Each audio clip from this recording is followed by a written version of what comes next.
ثابت ہے، لیکن زمین کے متعلق وَمِنَ الْأَرْضِ مِثْلَهُنَّ، اور زمین سے بھی نہ ان آسمانوں کی مثل تخلیق کی اللہ نے۔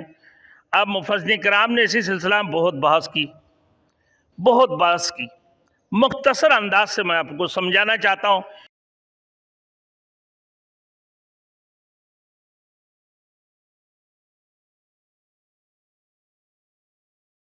Thanks for watching. Don't forget to like, comment, share and subscribe to Maulana Habibullah Rouhani Official.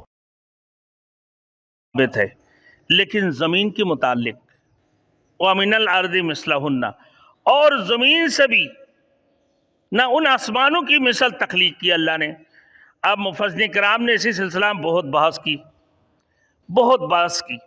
مختصر انداز سے میں آپ کو سمجھانا چاہتا ہوں کہ زمین کے آسمانوں کی ساتھ مثال تعداد کے بنا پر دی گئی ہے یا سطح ہونے کی وجہ سے ہے۔ یہ جو مثال دیا ہے کہ اس کی سطح کے اوپر دیا گیا یا اس کی اللہ نے جو بنایا کہ اس کی تعداد کی بنا پر۔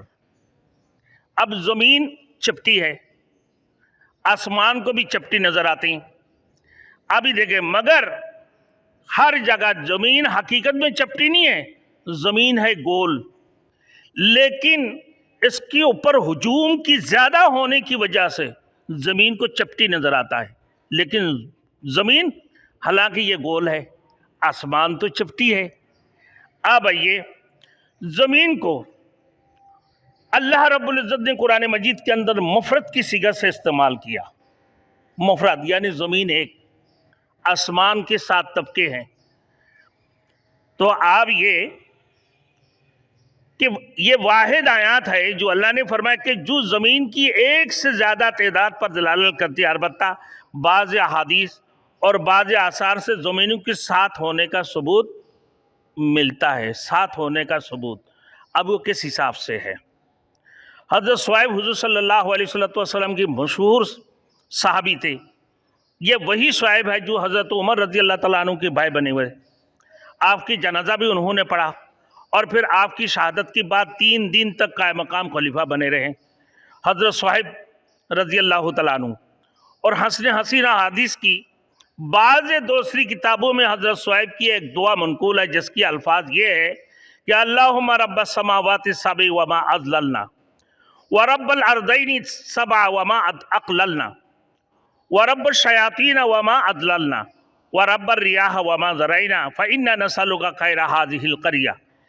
یعنی یہ دعائیں 7 آسمانوں کی پروردگار اور جس پر یہ سایہ افغن ہے، اور اے 7 زمینوں کے پروردگار جن چیزوں کی یہ اٹھاتی ہے، اور اے شیطانوں کی پروردگار جن کو وہ گمراہ کرتے ہیں، اور اے ہواؤں کی پروردگار جن چیزوں کو وہ اڑاتی ہے اور ہمارے لیے بستی میں بہتری بنا دے۔ تو اس دعا میں 7 زمینوں کا ذکر موجود ہے۔ اب مسلم شریف اور حضرت سعید بن زید کا واقعہ آتا ہے جو کہ عشرہ مبشرہ میں سے ہیں، عشرہ مبشرہ میں سے ہیں جن کے اوپر جنت واجب ہے۔ عشرہ مبشرہ میں آپ کے خلاف کسی عورت نے دعویٰ دائر کر دیا کہ انہوں نے اس عورت کی زمین پر ناجائز قبض کر رکھا۔ آپ کے خلاف کسی عورت نے، کس کی؟ حضرت سعد بن زید کا، کہ قبضہ کر لیا۔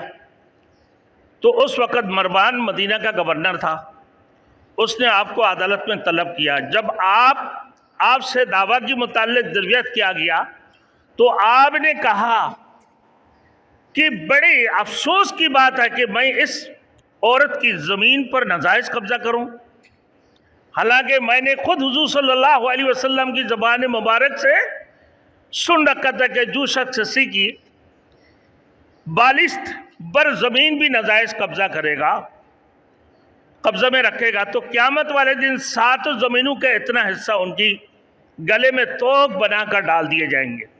وہ سخت تکلیف اٹھا کر کھینچے گا۔ یہ سن کر مروان نے مقدمہ اسی وقت خارج کر دیا، کہا کہ اس مقدمہ میں مجھے کسی گواہ کی ضرورت نہیں ہے، کہ اللہ کی رسول نے حضرت سعد بن زید نے خود سن کر یہ بات ہی مروان کے سامنے ذکر فرما دی کہ کسی کا ایک بالش جگہ بھی اگر قبضہ کرے کوئی تو کل قیامت کو اس کی گردن پہ توق بنا دیے جائیں گے، لٹکا دیے جائیں گے کہ بھائی آج کل تو ہم لوگوں کی پلاٹ قبضہ کر لیتے ہیں، جتنی بھی ہے موقع دیکھنے کی ضرورت ہوتی ہے، جیسے موقع مل گئے دیکھو یہ پلاٹنگ کرنے والوں کی حالت، کس کی زمین قبضہ کر رہے ہو آپ، اللہ معاف فرمائے۔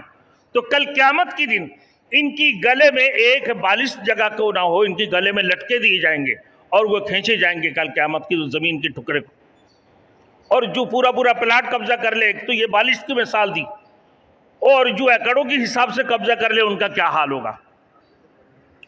تو حضرت زائد نے ان کو بددعا کی اس عورت کے لیے کہ یہ عورت جھوٹی ہے، خدا تعالیٰ اس کی گھر میں ہی اس کو ہلاک کر دے، کہ اگر یہ جھوٹی ہے تو اللہ تعالیٰ اس کی گھر میں اس کا ہلاک کر دے اور اس کو نابینا بنا دے، اور وہ عورت نابینا ہو گئی اور اپنے گھر کے اندر ہی کنویں میں گر کر وہ ہلاک ہو گئی۔